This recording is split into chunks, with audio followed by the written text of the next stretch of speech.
Hey guys, and welcome back to Baha's Kitchen. Today we are making seared tuna on black rice topped with coleslaw. Start with washing your black rice, make sure it's rinsed out, then let it sit in the fridge for 24 hours. After 24 hours, go ahead and rinse it out really well from all the excess starches. Then go ahead and put it in your rice cooker. Add about a teaspoon of olive oil, salt, pepper for flavor, and 2 cups of water.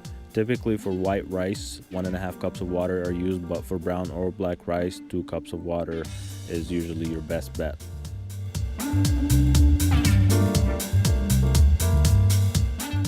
Now to make the coleslaw, peel 1 carrot and then go ahead and use the vegetable peeler to shave it into a bowl because we want thin shavings of it for the coleslaw.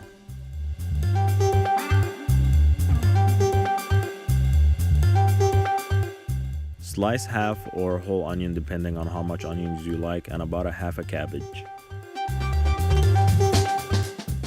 Here I'm making a sort of pickled coleslaw, so I'm using the juice of 1 lemon, some salt, pepper, and about a half a cup of vinegar. And then we're going to mix it really well and then let it sit in the fridge for about an hour to soak in all that vinegar and get a crunchy pickly texture.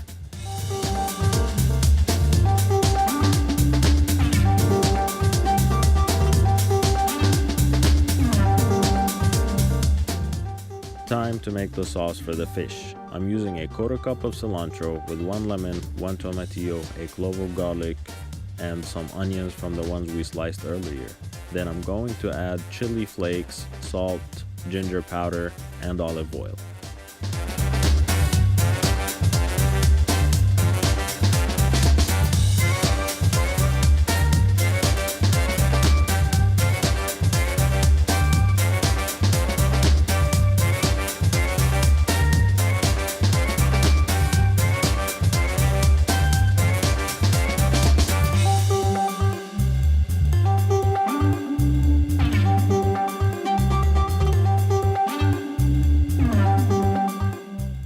Using a magic bullet or a blender, blend those ingredients together for about 1 minute, check the flavor, adjust it, add some salt if needed, then back on the blender for 1 more minute. It should look something like this.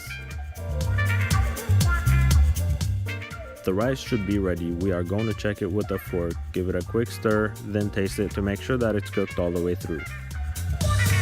Season the tuna steaks with salt, black pepper, garlic powder, and ginger powder, and the ratios of those spices are up to you. Season it how you would like to eat it.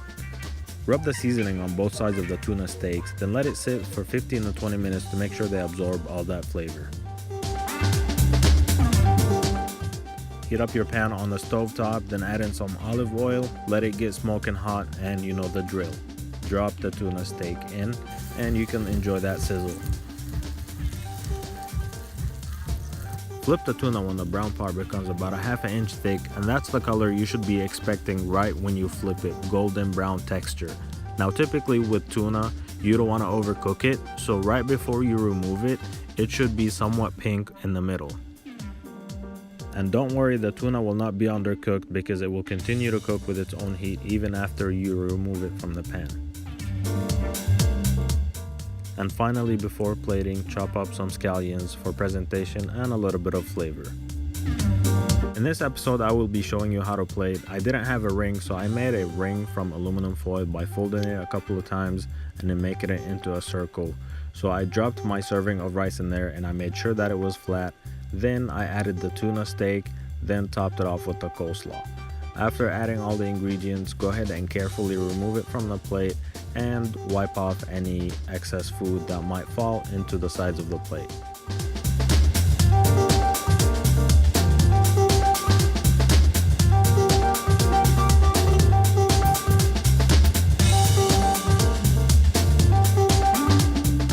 And finally, drizzle some of that sauce that we made earlier around the food on the plate, and there you have it. Seared tuna on black rice topped with pickled coleslaw.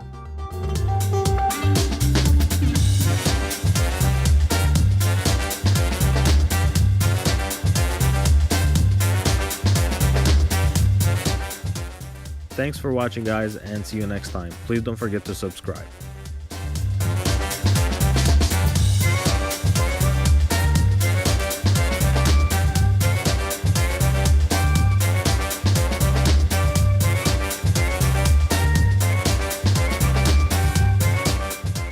By the way, this is the color that you should be looking for on the inside of the steak.